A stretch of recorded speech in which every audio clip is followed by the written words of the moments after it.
Donc, bonjour à tous, je vous propose qu'on démarre ensemble. Donc, bienvenue pour ce webinaire de, de- de hacking, si je puis dire. Donc, je vais présenter très brièvement. Donc, je m'appelle Corentin Grune. J'ai été consultant dans un cabinet de conseil pendant 3 ans qui s'appelle Wavestone, durant lesquels j'ai pu faire pas mal de missions qui étaient axées autour de deux grands domaines. Le premier, ça va être de l'audit technique, donc tout ce qui va être des tests d'intrusion, donc de sites web, d'applications mobiles, d'audit interne et des missions de plus en plus évoluées au niveau technique et tests d'intrusion. Et j'ai également fait pas mal de réponses à incidents. Donc là, concrètement, vous allez arriver après une attaque, après une cyberattaque, et votre rôle, ça va être de savoir concrètement qu'est-ce qui a bien pu se passer, de mener une investigation afin de voir quelle vulnérabilité un attaquant a pu exploiter, donc qu'est-ce qu'il a pu faire véritablement sur le système d'exploitation d'un client, euh, pour ensuite pouvoir tout reconstruire en corrigeant les vulnérabilités qui auraient pu être exploitées par l'attaquant. Euh, donc aujourd'hui, je suis chez Stoic depuis plus d'un an et demi, et donc je fais partie de l'équipe de réponse à incidents de chez Stoic. Et donc mon rôle est un petit peu similaire, c'est-à-dire que je vais répondre au téléphone qui est disponible 24 heures sur 24, 7 jours sur 7, donc à tous nos assurés donc qui subissent une cyberattaque ou tout du moins pensent la subir, parce que mieux vaut prévenir que guérir. Et donc mon rôle, ça va être de pouvoir qualifier l'incident au téléphone avec l'assuré pour savoir concrètement qu'est-ce qui lui arrive, euh, quel est l'impact du coup de la cyberattaque pour ensuite définir et mettre en œuvre tous les moyens pour pouvoir mener une investigation très rapide et surtout reconstruire son SI, donc son système d'information, pour qu'il puisse repartir de plus belle à son état nominal. Donc on a eu pas mal de gros cas donc de cyberattaque ces derniers mois. Donc c'est la raison pour laquelle on s'est dit que ça pourrait être vraiment intéressant de présenter à pas mal de monde et notamment aux courtiers concrètement comment se déroule une cyberattaque pour que vous puissiez avoir une bonne vision. Donc, si vous voulez, l'idée, c'est que de base, on pensait présenter une application, enfin, je pensais présenter le piratage d'une application en direct. J'ai trouvé ça un petit peu dommage, un petit peu réducteur, parce que si vous voulez, concrètement, la plupart des grosses crises auxquelles on a pu faire et qui étaient les beaucoup plus impactantes sur les entreprises, c'était des cas de ransomware. Donc, qui vraiment, je vais expliquer le terme après à la suite, qui va immobiliser véritablement toute une entreprise. Alors qu'une application, très souvent, ça va être hébergé, pas forcément en interne dans une entreprise, mais ça va être hébergé sur un hébergeur externe, comme par exemple OVH. Peut-être que ça vous parle un petit peu. C'est un grand hébergeur français. Et donc, le fait de compromettre cette application-là, parfois, ça n'a pas forcément tant d'impact que ça dans une entreprise, contrairement, si vous voulez, à un ransomware qui va être déployé sur tout un SI. Donc, c'est la raison pour laquelle ce que je vous propose, c'est plutôt qu'on aborde en fait une cyberattaque euh, d'un ransomware, donc vraiment qui va être hyper impactant pour l'entreprise et qui va l'immobiliser totalement. C'est les gros cas qu'on a pu avoir à faire chez Stoic. On en gère, je pense que, si je dis pas de bêtises, je pense un par mois, un à deux par mois. Et donc l'idée, c'est d'intervenir très rapidement pour qu'on puisse résoudre la situation. Euh, donc voilà ce que je vous propose. Est-ce que tout est clair pour vous? J'ai l'impression que tout le monde vient d'arriver.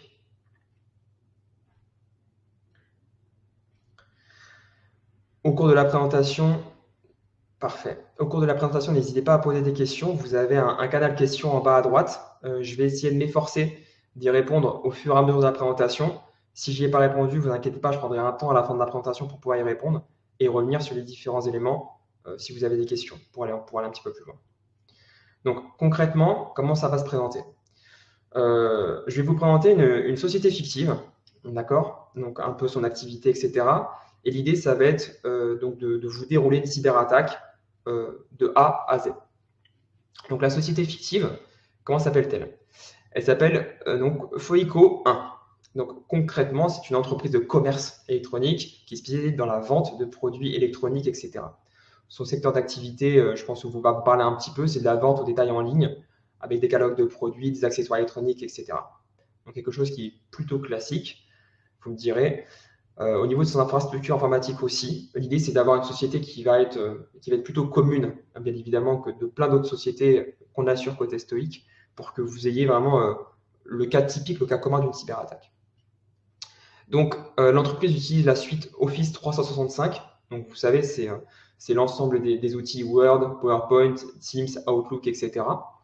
Et c'est hébergé, la plupart donc, des données, etc., sont hébergées en interne. Donc, vraiment sur le site physique du client et pas en externe, pas du cloud, etc. etc. Et c'est très souvent le cas sur nos assurés.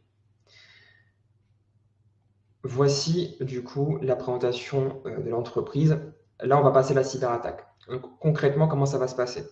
Je vais vous présenter du coup des différentes slides et on va avancer du coup dans les différentes étapes de la cyberattaque. Je vais vous rappeler les différentes étapes, je vais vous dire exactement ce que l'attaquant va faire et surtout, ce que je vais faire, c'est que je vais switcher au fur et à mesure avec des vidéos. Parce que du coup, moi, ce que j'ai fait, c'est que dans mon environnement, j'ai véritablement mené cette cyberattaque. D'accord? Je vais vous montrer l'écran de l'attaquant. Donc, vous allez voir concrètement qu'est-ce que fait un attaquant derrière son écran lorsqu'il compromet une entreprise. Et vous allez avoir également l'écran du collaborateur qui va se faire avoir au niveau du phishing. Donc, ça va être au niveau de collaborateur, ça va être très succinct. C'est généralement, ça va être la première et la dernière vidéo. Vous n'allez pas voir du coup ce qui se passe. Et en revanche, après, ça va être l'attaquant, ça va être que l'attaquant et je vais vous détailler exactement ce qu'il va faire. Ne vous inquiétez pas au niveau des termes techniques, je vais essayer d'expliciter le plus possible. Si vous avez des questions ou des manquements au niveau technique ou si je vais un peu trop vite, n'hésitez pas à me le dire.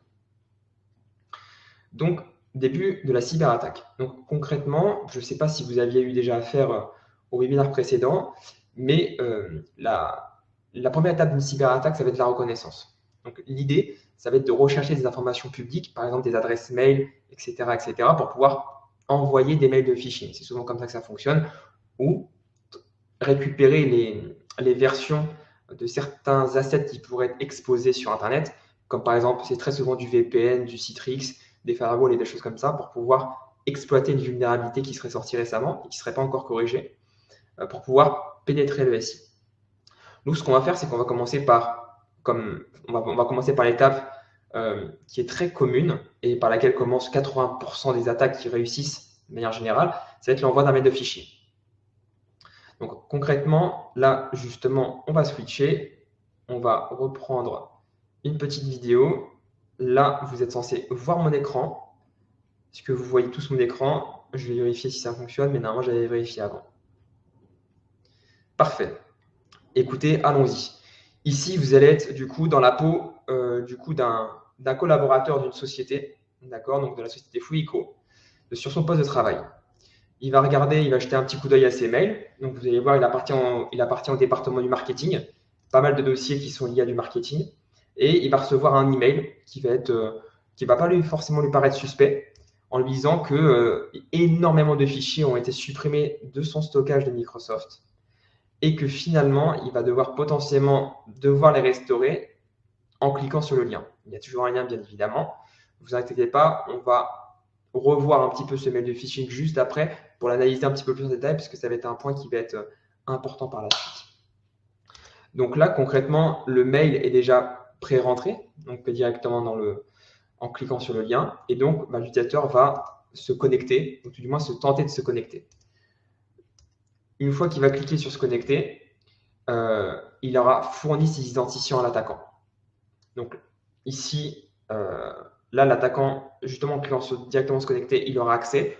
Ne vous inquiétez pas, je vais vous montrer juste après.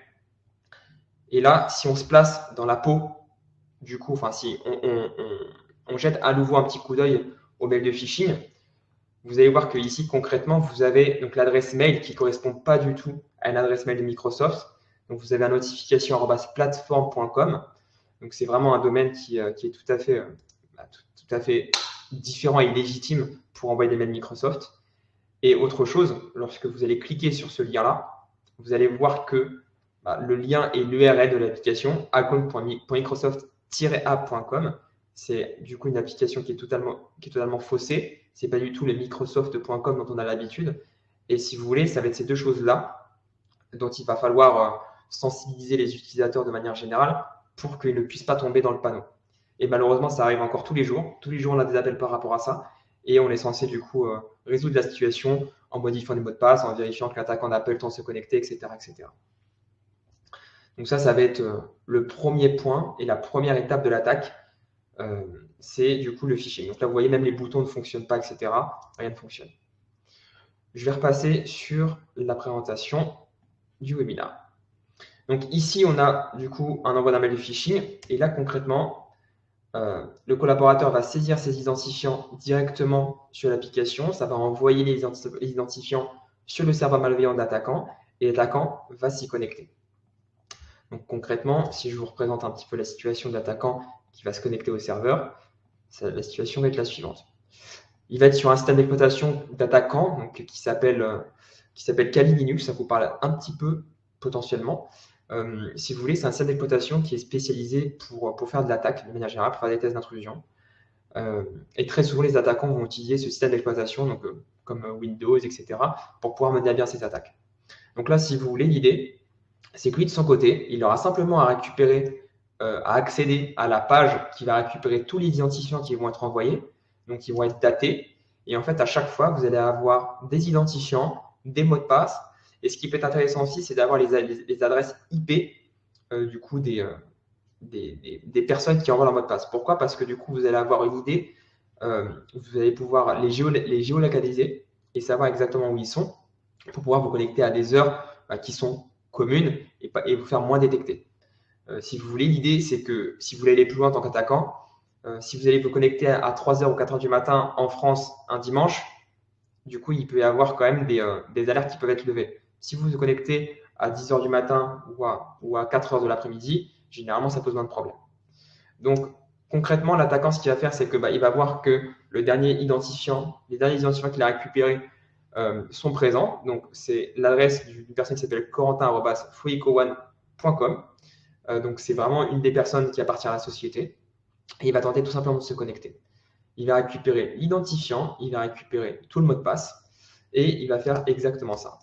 Une fois qu'il va se connecter, il va pouvoir accéder à l'environnement O365 de l'utilisateur. La raison est simple, c'est parce que vous allez vous rendre compte que ici, tout du moins sur ce compte-là, il n'y a pas d'authentification multifacteur. D'accord? Une authentification multifacteur, qu'est-ce que c'est? Ça va être une authentification qui va demander un facteur d'authentification supplémentaire. Très souvent, ça va être avec le téléphone, une application, un numéro de téléphone. Je pense que tout le monde ici possède en fait une application bancaire sur laquelle vous avez bien évidemment des confirmations à envoyer pour faire un achat, etc. etc. Donc, Monsieur Manel me demande, voilà, alors l'environnement 365, c'est en fait Office 365. Si vous voulez, très souvent, les entreprises sont sur nos environnements Microsoft Office 365. Et concrètement, ça représente tout l'environnement Microsoft, Outlook, donc les mails, Teams, les différents échanges, les Word, les SharePoint, etc. etc. Et donc, ça correspond vraiment à 99% de nos assurés. Vraiment une très, très grosse partie. On est reparti. Je vais repasser du coup sur les slides du webinar. Alors, attendez. L'authentification multifacteur est effectuée à chaque connexion ou aléatoirement quelques fois dans la journée. Ça dépend. Donc, en fait, vous pouvez vraiment le configurer comme vous le souhaitez. Idéalement, ou à minimum, si je puis dire, c'est vraiment que lorsqu'il y a une adresse IP qui n'est pas connue, il y a une connexion depuis un appareil qui n'est pas connu, là, il faudrait l'authentification multifacteur. Ça déjà empêcherait énormément d'attaques. Et après, vous pouvez le rendre ça plus ou moins régulier si vous voulez vous en protéger davantage. Donc concrètement, là, on est toujours à la première étape donc de reconnaissance. On a récupéré l'identifiant, on s'est connecté à l'environnement 365. D'accord? Donc là, concrètement, qu'est-ce qu'on va pouvoir faire directement sur cet environnement 365? Et là, c'est ce qu'on va voir parce que si vous voulez, la plupart des personnes, la plupart des gens qui se font compromettre ce genre de compte n'ont pas forcément en vision l'impact que cela peut procurer. Donc, c'est la raison pour laquelle je vais vous montrer une petite vidéo et en fait, on va voir concrètement différents aspects des impacts que pourrait avoir une compromission d'un compte 365. On va commencer par, du coup, un vol d'identifiant dans la boîte mail. Donc là, si vous voulez, on a déjà eu un accès initial. La reconnaissance, l'étape de la reconnaissance correspond à le fait d'envoyer un mail et de mettre de phishing et de récupérer des identifiants, ce qui a été fait. Et donc ici, on peut se connecter à l'environnement 365 du collaborateur. D'ici, on va voir ce qu'on peut faire. Là, je vais renchaîner sur une petite vidéo qui va vous montrer du coup le vol de données côté Outlook. Là, si vous voulez, c'est votre environnement 365. Donc, vous voyez, vous avez Corentin Grune Foico. Vous avez l'environnement O365 ici. Donc, c'est la page d'accueil. Vous voyez Microsoft 365 du coup .com juste ici. Et vous avez les différentes applications. Dans ces différentes applications, donc vous avez quand même pas mal de choses, mais les applications qui vont vraiment intéresser un attaquant, il n'y en a pas tant que ça. La première, ça va être Outlook. Et donc, j'imagine que vous en connaissez la raison. C'est parce qu'au niveau de Outlook, il y a tous les mails du collaborateur, qu'il a envoyé ou qu'il a reçu. Donc, dans ces mails-là, en fait, il peut en faire beaucoup de choses. Il peut, par exemple, usurper l'adresse mail pour envoyer des mails de phishing, donc pour atteindre encore plus de gens, que ce soit en interne ou en externe, ou il peut essayer d'aller plus loin pour essayer de rentrer véritablement sur l'entreprise. Petite parenthèse, il peut aussi voler toutes les données, etc., qui peuvent transiter par échange par mail. Parce que c'est vrai qu'il y a pas mal d'entreprises qui ne font pas forcément attention et qui pensent que si les informations transitent en clair dans les mails, elles sont sécurisées. Ça dépend si justement la boîte se fait compromettre, la boîte de messagerie. Un attaquant, ce qu'il peut faire, et ça je vais vous le montrer en fait au fur et à mesure, il n'a pas forcément beaucoup de temps. Lui, ce qu'il veut, c'est aller très très vite parce que du coup, il va avoir peur de se faire identifier et du coup de se faire jeter du système d'information. Il faut qu'il soit le plus efficace possible. Donc concrètement, qu'est-ce qu'il va tenter de récupérer? Il va tenter de récupérer des informations qui sont sensibles pour lui, notamment des identifiants, donc des mots de passe, des logins, des données qui sont très confidentielles pour l'entreprise pour pouvoir la faire chanter après. On va y revenir. Et lui, ce qui va l'intéresser, c'est vraiment compromettre le plus de comptes possible et aller plus loin. Et donc là, ce qu'il va chercher, c'est qu'il sait que la personne donc, travaille au niveau du marketing. Vous allez pouvoir voir ici l'ensemble des données et l'ensemble des dossiers qui correspondent du coup au département de marketing. Et là, il va essayer de voir si des mots de passe ont pu être échangés. Par exemple, en boîte de réception, donc reçu ou envoyé. Donc simplement en écrivant mot de passe, password, ça va être différents mots-clés qu'un attaquant va essayer de trouver pour justement voir si ça a été échangé. Et là, en fait, là, vous pouvez voir un exemple. Donc, Corentin a envoyé un mail à M. Blancard, qui est un prestataire de service qui est censé l'accompagner dans des campagnes de marketing. Donc ça peut tout à fait arriver et c'est déjà arrivé. Et donc, il va lui envoyer du coup les identifiants de l'ensemble de ses réseaux sociaux, donc Twitter, Instagram et Facebook, pour qu'ils puissent prendre la main et mener une campagne de marketing ensemble avec la société Foico. Vous allez pouvoir voir que là aussi, une des vulnérabilités qu'on va mentionner et sur lesquelles on va s'aborder un petit peu après, c'est l'ensemble des identifiants qui sont les mêmes et surtout l'ensemble des mots de passe qui sont les mêmes, avec un mot de passe qui est très facile à trouver pour un attaquant. Le nom de la société, une année, un point d'exclamation ou un plus, c'est vraiment le B à bas et c'est très souvent comme ça aussi que les attaquants arrivent à compromettre de plus en plus de comptes. Moi, si vous voulez, quand j'arrivais en audit, quand j'étais chez Wavestone, dans une entreprise en interne, je testais très souvent l'ensemble des comptes utilisateurs avec le nom de la société, l'année ou l'année d'avant, avec un point d'exclamation, j'arrivais toujours à trouver des comptes. Donc, véritablement, il faut faire attention à avoir vraiment des mots de passe qui sont robustes de manière générale. Et donc ici, vous avez vraiment donc l'ensemble des mots de passe qui vont pouvoir être utilisés et extorqués par l'attaquant pour justement se connecter sur les réseaux sociaux, peut-être faire aussi lui des campagnes de phishing depuis les réseaux sociaux, etc. etc. Donc ici, ça va être un petit peu plus compliqué déjà pour le client si l'attaquant a accès au niveau de la boîte mail. Donc, quand une boîte aux lettres est compromise, comment la bloquer? Alors, donc, Monsieur Mario, en fait, si vous voulez, nous, quand on arrive en réponse à incident et qu'on qualifie l'incident, immédiatement, on va bloquer le compte. Donc, c'est très simple. Il suffit juste d'avoir un accès administrateur directement sur l'environnement 365.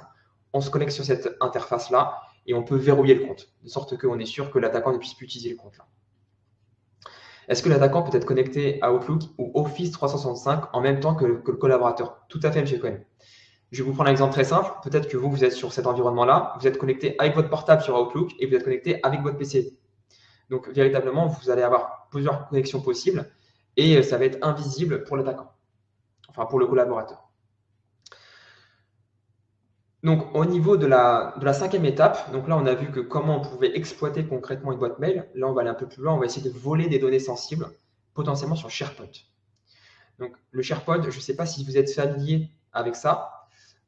Concrètement, c'est un espace de partage de données sur lesquels beaucoup d'entreprises se concentrent pour remplacer ce qu'on appelle les filers, c'est-à-dire que les serveurs de fichiers qui sont en local, vous avez toujours beaucoup de serveurs de fichiers qui sont en local pour pouvoir accéder à certaines données. Et en fait, ça a de plus en plus le SharePoint, du coup, pour accéder à des données dans le cloud directement, a de plus en plus tendance à se démocratiser. Et donc, concrètement, l'attaquant, on retourne sur l'environnement, sur l'interface O365. L'attaquant, ce qu'il va faire, c'est qu'il va simplement aller sur SharePoint. Il va voir à quel groupe, à quel site SharePoint l'utilisateur qui l'a compromis a accès. Et en fait, vous voyez que depuis le début, il n'y a vraiment aucune ligne de code, etc., etc. C'est rien de très technique. C'est simplement juste du clic et de la recherche de données. L'attaquant parfois ne va vraiment pas plus loin que ça. Donc là, vous voyez, l'attaquant, il a accédé en fait à un SharePoint de finance. Donc là, il y a une vulnérabilité, c'est que le collaborateur en tant que tel n'appartient pas au département de finance et il peut accéder à différents sites SharePoint, d'accord? Notamment le site de finance. S'il va chercher des données qui sont un petit peu sensibles, par exemple des relevés bancaires, comme d'habitude, il va taper au relevé bancaire ou un autre nom dans une barre de recherche. Dès qu'il va en trouver une, il va essayer de voir s'il y a des éléments qui l'intéressent. Ici, il a pas mal de factures. Ça peut être des données qui peuvent être sensibles de manière générale, des données, des informations sur l'entreprise ou autre.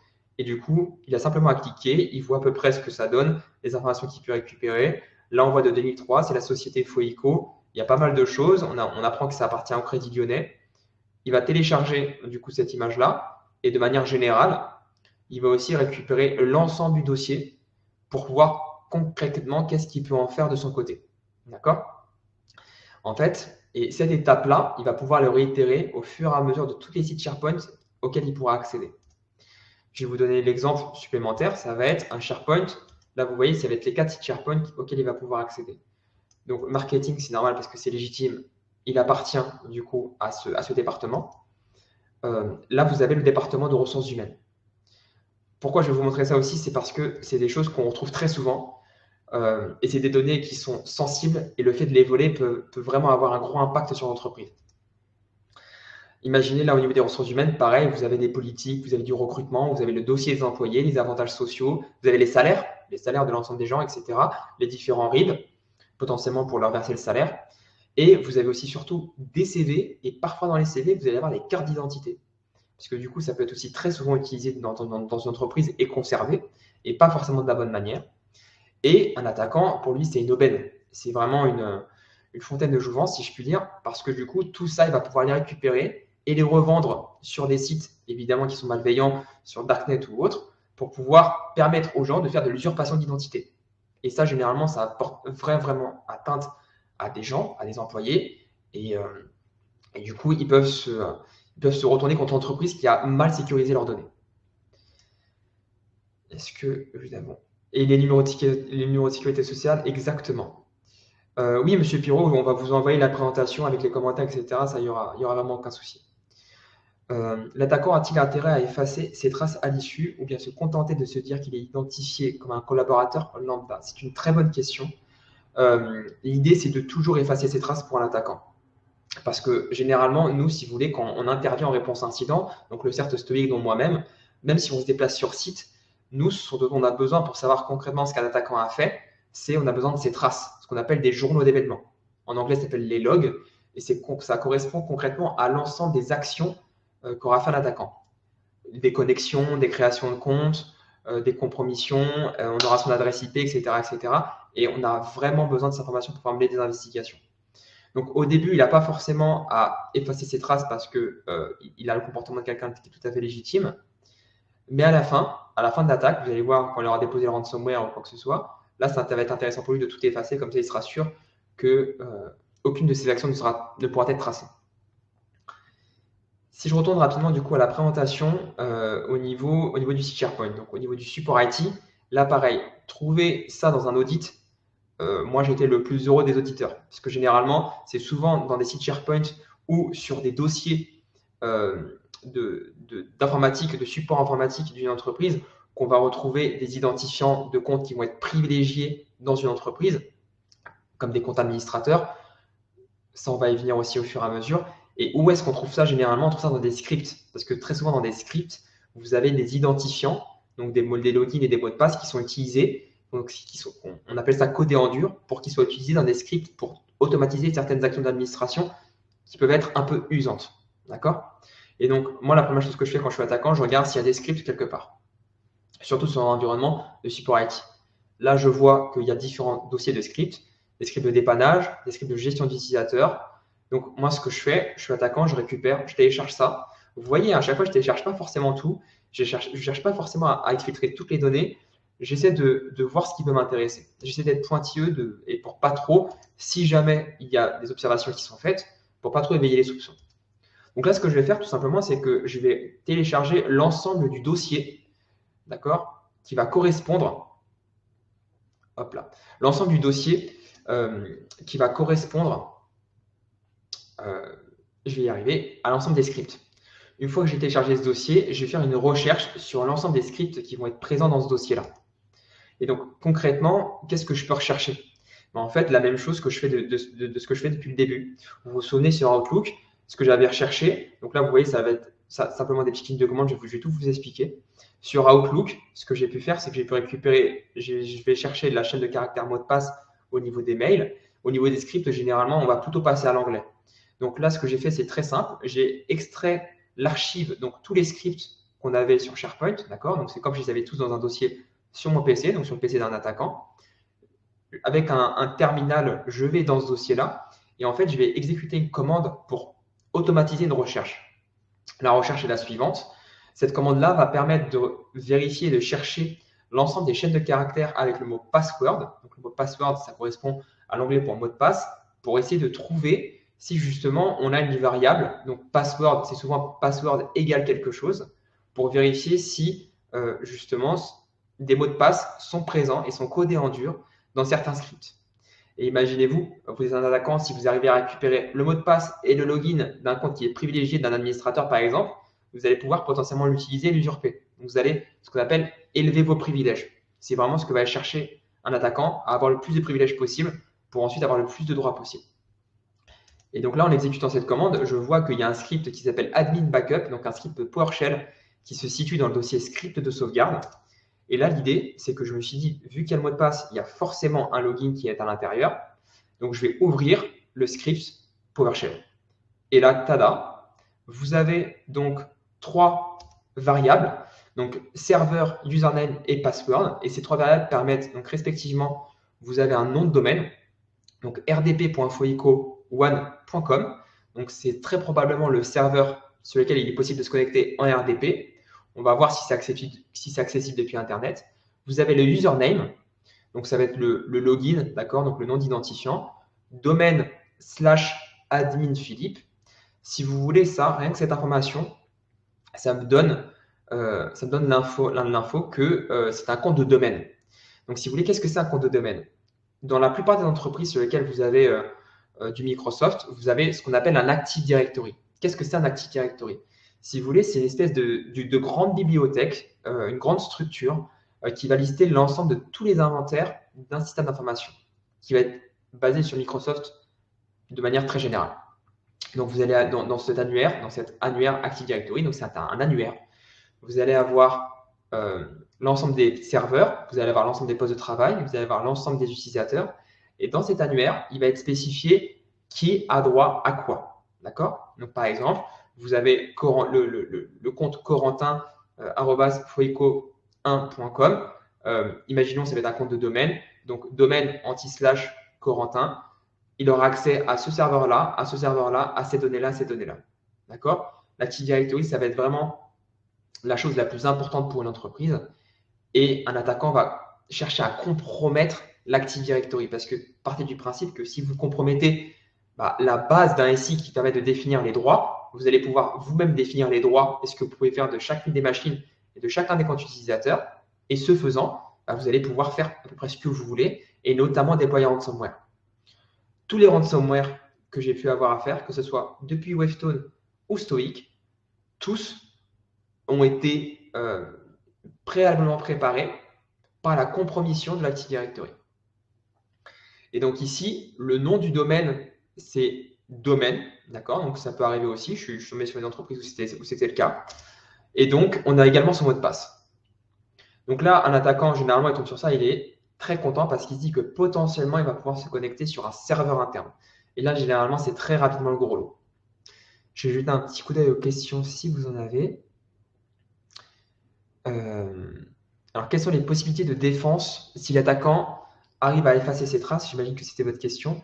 Le journal d'activité au 365 Azure AD est-il sauvegardé et crypté en lieu sûr? Alors, Monsieur Mahé, normalement, au niveau des logs de Azure AD, ils sont bien protégés. Il ne semble pas que ce soit même possible de les supprimer. Généralement, c'est souvent les logs, donc les journées d'événements, qui vont être sur l'Active Directory, donc on-premise.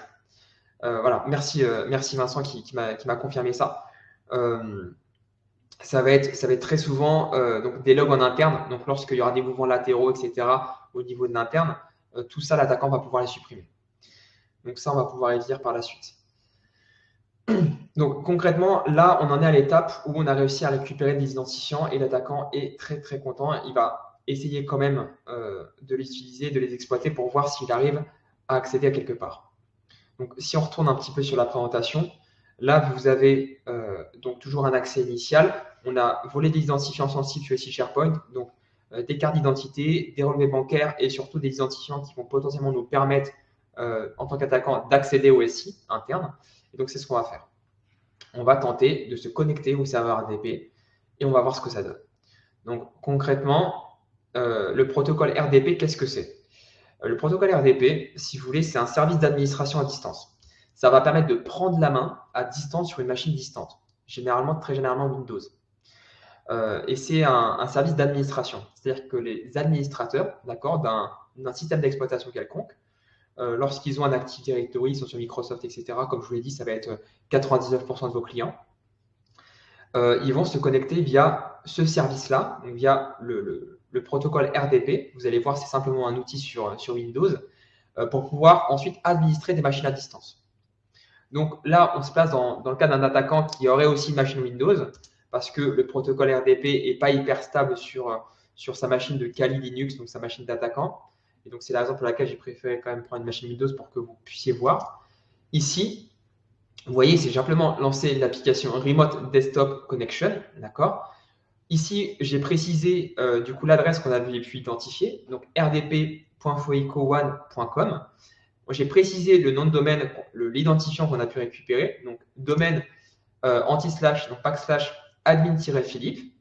Je vais mettre ces identifiants que j'ai pu identifier, que j'ai pu récupérer sur le site SharePoint et je vais tenter de m'y authentifier.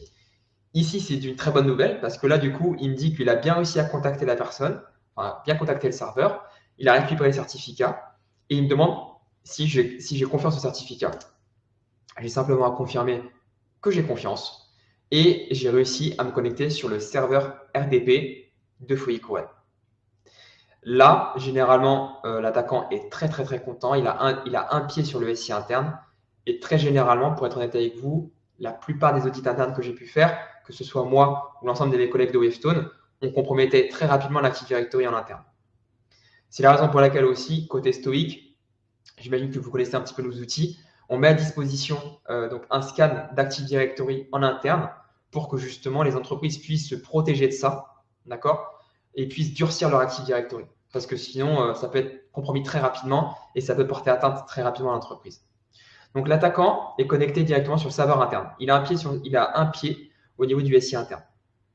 Donc, ce qu'il peut faire très simplement, il peut regarder au niveau des infos, qu'est-ce qui se passe, comment s'appelle le serveur, avec quel compte il a accès, est-ce que le compte est administrateur du serveur ou pas.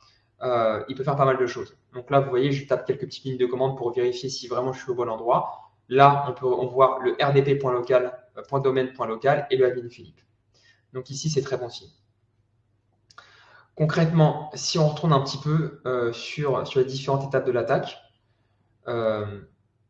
ici, vous avez du coup une connexion au serveur RDP. Donc, vous avez un pied en interne. On est passé par du phishing, du compromission du compte au 365, etc., etc. Vous voyez, on arrive à rebondir pas mal quand même entre les différentes choses. Et là, la prochaine étape, ça va être de rebondir sur le contrôleur de domaine. Parce que concrètement, nous, ce qu'on veut, ça va être de compromettre l'Active Directory. Comme en fait, je l'ai mentionné il y a quelques minutes. Et pour compromettre un Active Directory, il va falloir avoir les droits de ce qu'on appelle d'un administrateur de domaine. D'accord ? Donc, c'est les droits qui vont être les plus privilégiés dans un Active Directory. Et ce faisant, vous allez pouvoir vous connecter à une machine qui est considérée comme la plus sensible d'un Active Directory, qui est un contrôleur de domaine. Si vous voulez, ça va être vraiment la machine qui va, depuis cette machine, on va pouvoir tout faire sur l'Active Directory. Et donc, concrètement, moi, je suis attaquant, j'arrive en interne, qu'est-ce que je peux faire? Alors, excusez-moi, j'ai une petite question. Vous indiquez que ces activités seraient détectables via le scan interne. Est-ce bien ça? Alors, non. Concrètement, ce que j'ai plutôt dit, je me suis potentiellement mal exprimé, c'est-à-dire que nous, côté Stoic, sur notre environnement et sur l'environnement de tous nos assurés, nous mettons à disposition un script PowerShell. D'accord? Un script PowerShell. Et qu'est-ce qu'il va faire ce script-là? Une fois qu'il est exécuté dans un environnement Active Directory, donc on explique concrètement les phases et les différentes étapes pour pouvoir se faire sur l'ensemble de nos assurés. On a même quelqu'un qui est Arthur Granger qui a accompagné un très grand nombre de nos assurés pour pouvoir qu'ils puissent exécuter de manière correcte. Le script, c'est ce qu'il va faire. Il va récupérer la configuration de votre Active Directory, il va nous la renvoyer. Nous, on va l'analyser, etc. avec un outil qui s'appelle Pincastle qui est très connu. Et on va vous le renvoyer sur votre espace Stoic. Et nous, on va refaire une couche derrière notre côté Stoic. L'ensemble des ingénieurs de sécurité, on refait une couche là-dessus, on refait une analyse dessus, de sorte à vous donner un plan d'action qui va être très précis sur l'ensemble des actions qui vont être à réaliser pour pouvoir encore mieux sécuriser votre Active Directory.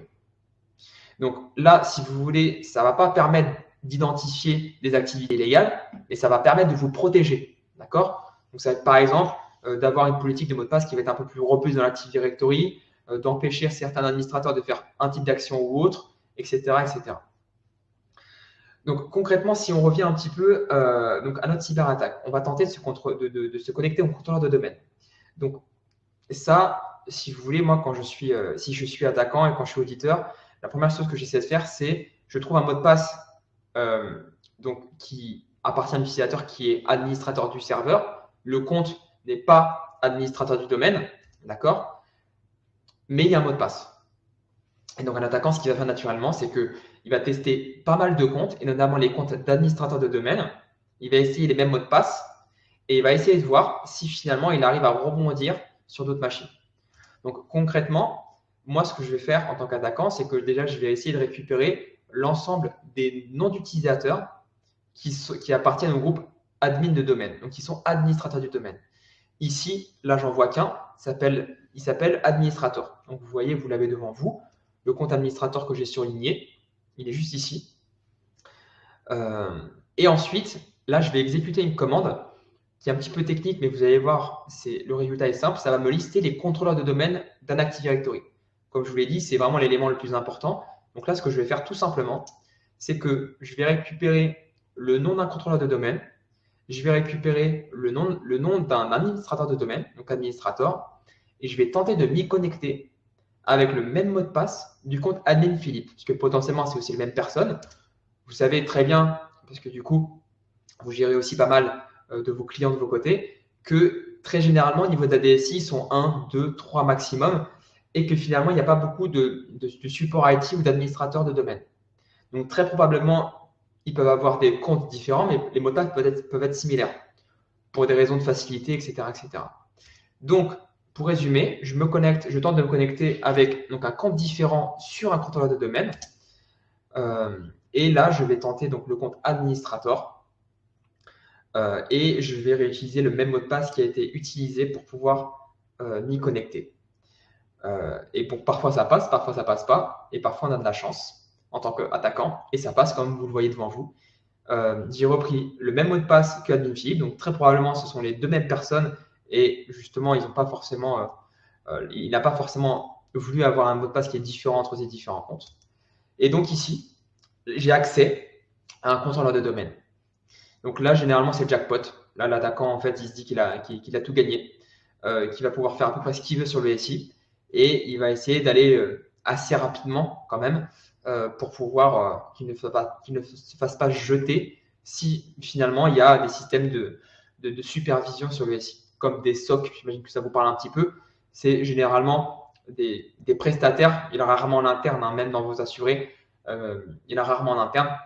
C'est souvent des prestataires externes qui vont récupérer justement l'ensemble des traces, donc l'ensemble des actions qui sont faites sur un SI. Ils vont les analyser, ça va lever des alertes et ils vont vérifier si ça correspond à un comportement malveillant ou non. Concrètement, ici, pour reprendre un petit peu le déroulement de l'attaque, donc l'attaquant, il est administrateur de domaine. Là, il peut faire ce qu'il veut. Généralement, il va faire 3 étapes. La première étape, ça va être d'exfiltrer des données et ça va être la première étape que l'on va faire ensemble. Il va analyser l'ensemble des données auxquelles il a accès, il va tenter de les extraire. Je vais reprendre l'attaque ici, la petite vidéo. Alors, une question de fièrement, en moins d'une demi-heure, l'attaquant bloque toute une entreprise. Alors, pour être honnête avec vous, c'est tout à fait possible. Donc, évidemment, c'est rare parce qu'il faut quand même qu'il puisse rentrer. En revanche, moi, je me souviens que quand j'étais auditeur chez Wavestone, on faisait, dès qu'on arrivait dans une entreprise, et donc on se connectait avec un PC, on se faisait des petits concours entre nous parce qu'on savait qu'on allait contrôler l'Active Directory. La question, c'était pas est-ce qu'on allait, mais quand est-ce qu'on allait. Et si vous voulez, le record a été établi par un collègue à moi qui a tout compromis en 10 minutes. Et donc, c'était hyper simple. Je vais vous expliquer. C'est simplement, dans l'Active Directory, vous pouvez lister la description de l'ensemble des utilisateurs. Et dans la description, donc c'est la première action qu'il a faite, et dans la description de l'utilisateur, il y avait le mot de passe d'un compte administrateur qui était lié. Donc, il a fait la description, il a vu le mot de passe en clair, il a tenté, il s'est connecté, administrateur de domaine. Et donc voilà, en moins de 10 minutes, il a compromis en fait tout un Active Directory et donc il pouvait déployer un ransomware dans la foulée. Donc c'est tout à fait possible. Heureusement, c'est comme ça reste quand même un peu rare. Je pense que le DSI s'est un petit peu fait taper sur les doigts. Mais tout du moins, c'est en généralement une matinée, c'est largement faisable. C'était, je pense, même la moyenne côté Wavestone lorsque on menait des outils d'Active Directory. Donc, si on reprend un petit peu la main sur l'étape d'exfiltration de données. Donc là, l'idée, c'est que vous êtes sur un contrôleur de domaine. Et là, ce que vous allez essayer de faire, c'est concrètement, vous allez voir au niveau des serveurs internes à quoi vous avez accès. Parce qu'au niveau de l'environnement 365 avec SharePoint, on a réussi à voir que finalement, on arrivait à exfiltrer des données assez facilement. Sauf qu'en interne, il y a très souvent d'autres données, des données encore plus sensibles, qu'on va pouvoir tenter d'exporter. Et là, vous voyez, vous avez du coup un serveur qui s'appelle Filer, donc c'est souvent le nom de données à ces serveurs de fichiers, avec différents dossiers, donc de finance, d'IT, d'opération, etc., etc. Donc pas mal de choses qui va potentiellement intéresser un attaquant. Et donc, de la même manière que sur l'environnement 365, concrètement, qu'est-ce que va faire un attaquant? C'est qu'il va récupérer, il va tenter de les exfiltrer. Donc pour ça, soit il se connecte directement sur son serveur malveillant, il peut, ou alors il utilise un protocole qui est assez différent comme FTP, etc. Donc des protocoles qui sont spécialisés pour récupérer des données. Ou alors, en fait, il va tenter de passer inaperçu, très simplement en se connectant sur un environnement Dropbox ou un environnement Google Drive. Et bien évidemment, ça fonctionne parce que c'est très commun dans une entreprise et donc les filtrages ne sont pas forcément bien faits. Et ici, il y a quelque chose aussi d'impressionnant et qu'il faut noter, c'est que le contrôleur de domaine ici a accès à Internet. Il ne faut surtout pas généralement que les serveurs internes aient accès à Internet pour justement éviter ça, ce genre de choses. Donc là, moi, je me connecte en tant qu'attaquant avec une fausse adresse mail, etc. et un faux compte. Comme ça, au moins, je sais que je ne pourrais pas être identifié. Et une fois connecté sur un environnement Dropbox, ce qui me reste à faire est très simple. Ça va être de récupérer l'ensemble du dossier qui m'intéresse ou des dossiers qui m'intéressent. Potentiellement, je peux rester plusieurs jours.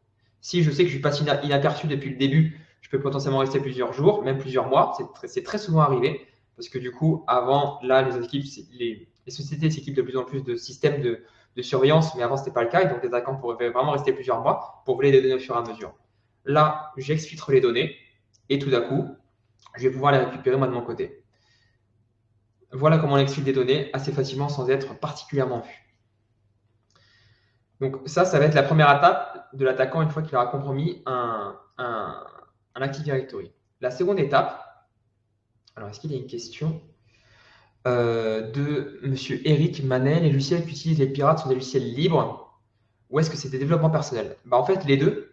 Les deux, et est-ce que vous voyez là, de tout ce que j'ai fait depuis le début, Monsieur Manet, j'ai vraiment utilisé aucun outil en particulier. C'était vraiment c'est dans la ligne de commande très simple. C'était très graphique et vraiment, j'ai utilisé aucun outil pour l'instant. Mais très souvent, il y a des outils qui sont mis à disposition par des chercheurs aussi en sécurité pour que justement on puisse se protéger nous-mêmes. Si on reprend du coup l'étape qui va être supplémentaire, ça va être la suppression des sauvegardes. Donc ici, très brièvement, L'attaquant, je vais aller un petit peu plus vite parce que c'est vrai qu'on on passe un petit peu de temps. La suppression des sauvegardes. Ici, l'attaquant, c'est ce qu'il va faire.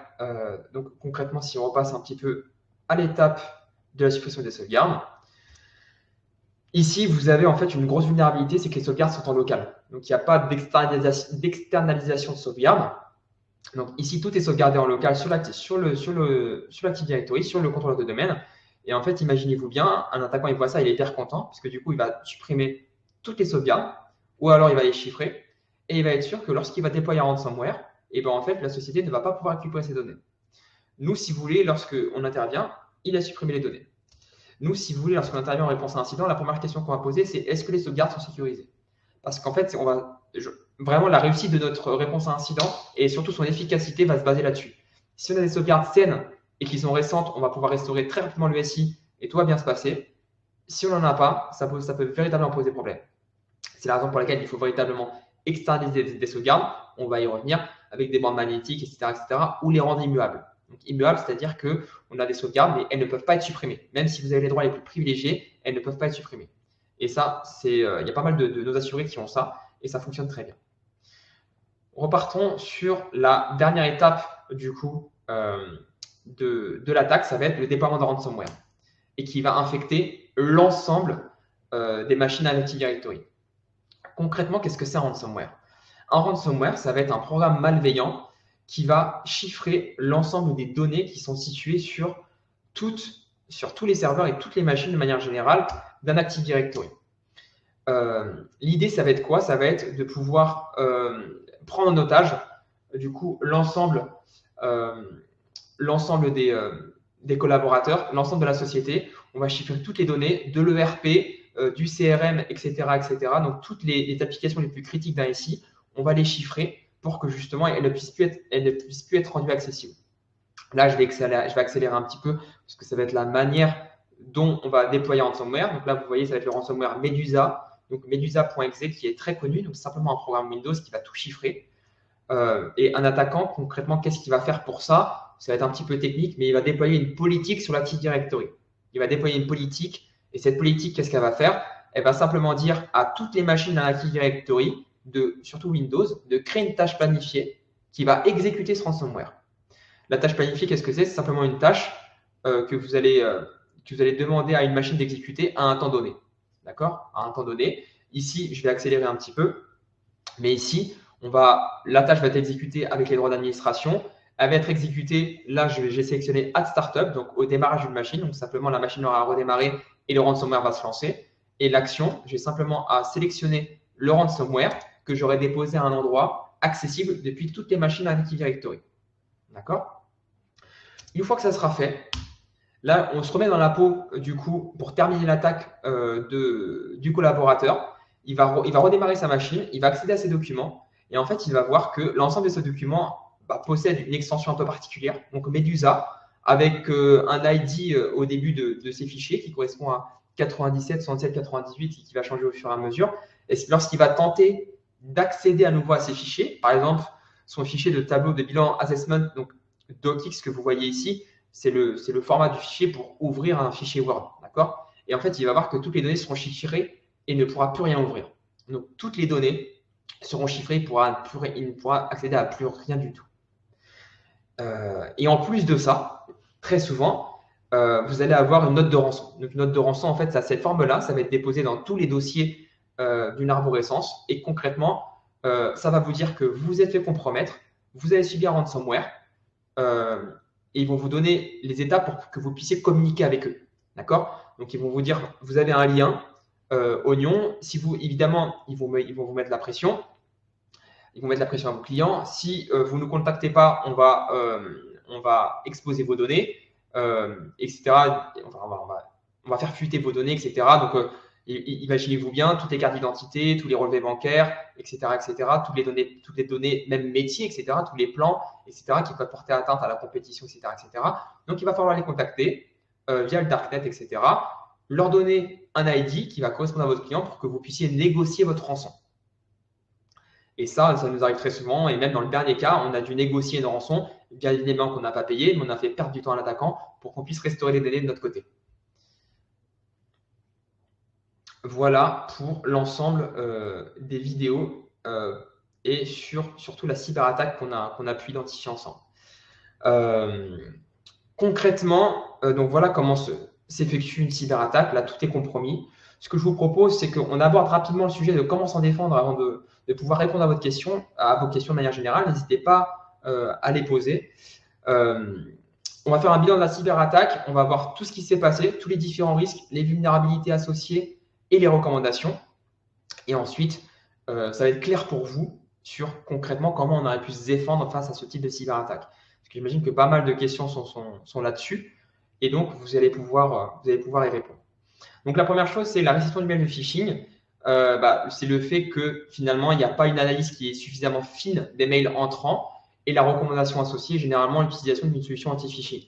J'imagine que vous avez potentiellement entendu de la solution Mail in Black. Mail in Black, c'est une solution qui justement tente d'empêcher au maximum des tentatives de phishing. Ça fonctionne plutôt bien. Et donc, il y en a d'autres, etc., bien évidemment. Et celle-ci est souvent celle qui revient parmi nos assurés. Le second risque, c'est le fait de saisir cet identifiant via le lien malveillant. Qu'est-ce que ça signifie? C'est que simplement les collaborateurs ne sont pas suffisamment sensibilisés, car le mail, on aurait pu via l'adresse mail ou via du coup l'URL, vous vous souvenez, on aurait pu identifier que c'est un mail de phishing. Là, c'est un manque de sensibilisation et la recommandation la plus naturelle, c'est de faire des formations en cybersécurité pour évidemment toute l'entreprise, pour qu'ils puissent justement vérifier et être sensibilisés à ça pour ne pas tomber dans le panneau. Le troisième risque, ça va être la compromission du compte Office 365, donc le compte Microsoft. Concrètement, là, la vulnérabilité, c'est que le mot de passe était suffisant pour pouvoir se connecter au compte et compromettre le compte.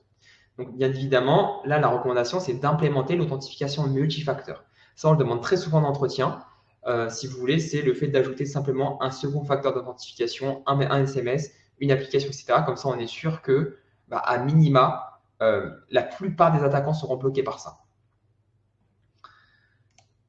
Le quatrième, donc c'est le vol d'identifiant Outlook, donc c'est le fait de partager ses mots de passe en clair. Donc là, de la même manière, on conseille de partager uniquement via des gestionnaires de mots de passe qui sont sécurisés, d'accord? Donc par exemple, chez Stoic, on va utiliser Dashlane, mais il y a d'autres outils qui peuvent être utilisés. Et comme ça, au moins, on est sûr que c'est partagé de manière sécurisée et pas en clair sur Teams, sur Outlook ou sur d'autres endroits. Ensuite, on a le vol de données sensibles, donc au niveau du SharePoint. Comme vous avez vu, la personne du département du marketing avait accès à toutes les données, donc du support IT, du RH, de la finance. Et en fait, ce qu'il faut, c'est un véritable cloisonnement des données sensibles. Donc, il faut véritablement que chaque personne ait accès uniquement à des données auxquelles il a légitimement accès. D'accord? Ce qu'on appelle le principe du moindre privilège. Vous avez uniquement accès à ce que vous devez accéder, finalement. Ensuite, vous avez du coup l'accès au SI interne via RDP. Donc ça, c'est un point qui est hyper important pour nous. On évite véritablement toutes les sociétés et parce que c'est vrai que ça porte vraiment atteinte à la sécurité et on l'a vu ensemble, le fait d'exposer le service RDP, donc d'un serveur sur Internet. Parce que du coup, un attaquant va pouvoir tenter pas mal d'identifiants, etc., pour pouvoir se connecter à ce serveur-là. C'est très facilement visible depuis Internet. Et l'idée, la recommandation principale, c'est la mise en place d'un VPN. On accède uniquement à votre SI via un VPN. Ensuite, le remont sur le contrôle de domaine. Donc là, pareil, vous avez des mots de passe qui vont être similaires entre différents comptes et il faut une politique de mots de passe robuste pour qu'ils soient différents entre chaque compte. D'accord? Ça, c'est plutôt simple et vous l'avez compris. Exfiltration de données, c'est le fait que des serveurs aient accès à Internet. Donc là, pareil, il y a des règles de filtrage à revoir pour que uniquement les flux sortants, c'est-à-dire depuis les serveurs vers Internet, soient correctement filtrés pour que ça ne puisse pas se passer et que l'exfiltration soit beaucoup plus compliquée pour un attaquant. Vous avez avant la suppression des sauvegardes. Donc là, pareil, point hyper important pour la souscription, c'est le fait d'avoir des sauvegardes localement. Ça, généralement, ça passera quasiment jamais. Il faut absolument avoir des sauvegardes externalisées. Donc vraiment, par exemple, sur des bandes magnétiques ou alors rendues immuables. D'accord? Donc c'est un processus qui est plus moderne. Donc c'est très souvent des entreprises qui ont des sauvegardes sur un environnement AWS. Donc c'est Amazon, ça vous parle un petit peu. C'est l'environnement cloud d'Amazon ou Azure. Donc Azure, c'est l'environnement cloud de Microsoft. Et donc si les sauvegardes sont présentes là-dessus et sont immuables, ça nous va très bien.